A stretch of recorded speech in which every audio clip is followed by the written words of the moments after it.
Greetings smartwatch fans! Ito ang pinaka-latest na smartwatch from ITEL, ang ITEL Fit O25.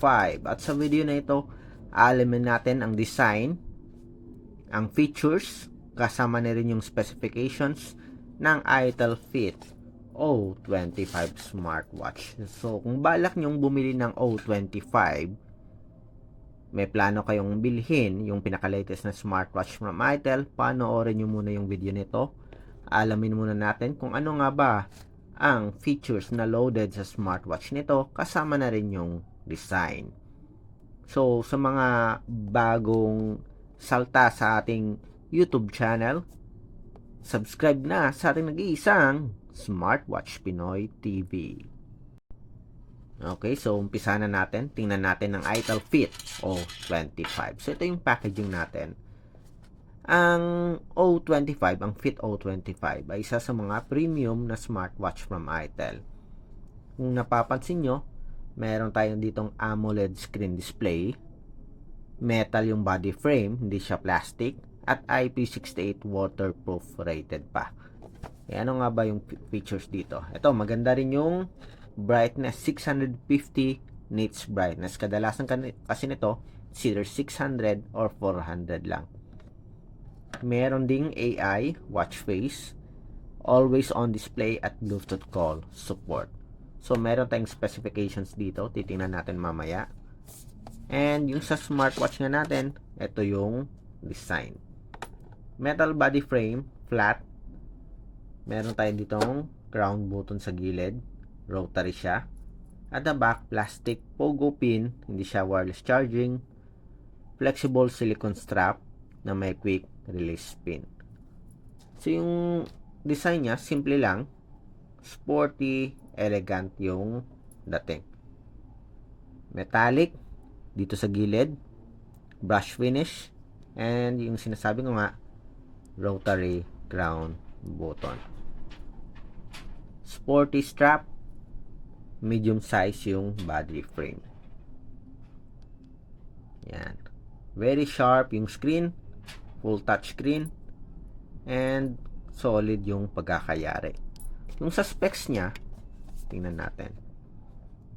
So, meron siyang 1.95 inch AMOLED screen display. Kung napapansin nyo dito, ang taas ng pixel resolution, 470 or 410 by 502 pixel resolution. Bluetooth 5.4, IP68 waterproof rated at 270 mAh battery. So, malaki-laki rin yung battery. Yung napili natin ay midnight blue, meron ding black color, at silver, kung hindi ako nagkakamali. So, ito yung specs ng ating smartwatch.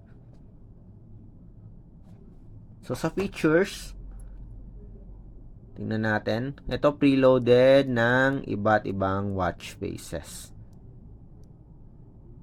Yan. Okay, kung nakikita nyo dito, shortcut din siya sa features. Sports, Bluetooth call, notification. Dito mismo sa watch face. Functional or dynamic watch face. Split screen, widgets, notification sa baba.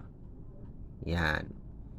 So, sa features, meron siyang Bluetooth call, merong call history, contact person, pwede ka mag-add ng phone book dito, may voice assistant din, may automatic activity tracking,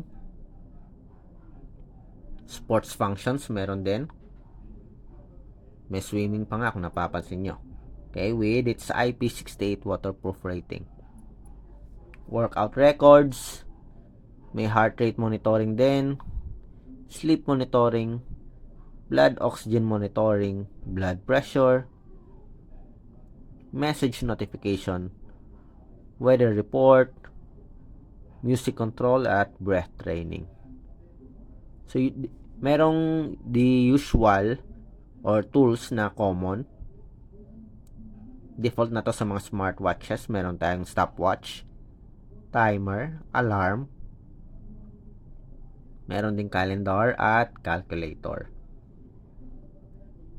May game. Ito yung drain. Okay, pag nabasa yung smartwatch, pwede nyo gamitin yung drain para maalis yung water sa loob. Okay, especially dito sa speaker natin.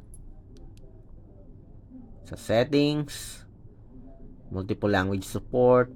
I'm not sure kung may Tagalog or Filipino. Tingnan natin. Wala.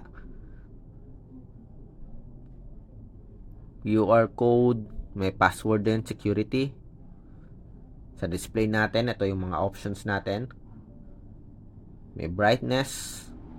Screen time. Raise to wake. At always on display. Pili ka lang digital or analog.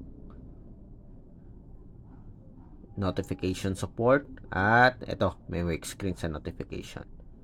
So, ito yung mga loaded na feature sa ating ITEL Fit O25 smartwatch.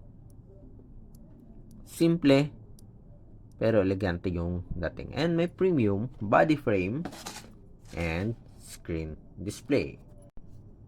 Okay, so kung may mga katanungan kayo about sa ITEL Fit O25, drop lang ng comment. And of course, please support our channel. Patuloy pa rin tingnan o panoorin nyo ang mga video na papakita natin dito sa Smartwatch Pinoy TV. Like, share, at subscribe. Bye!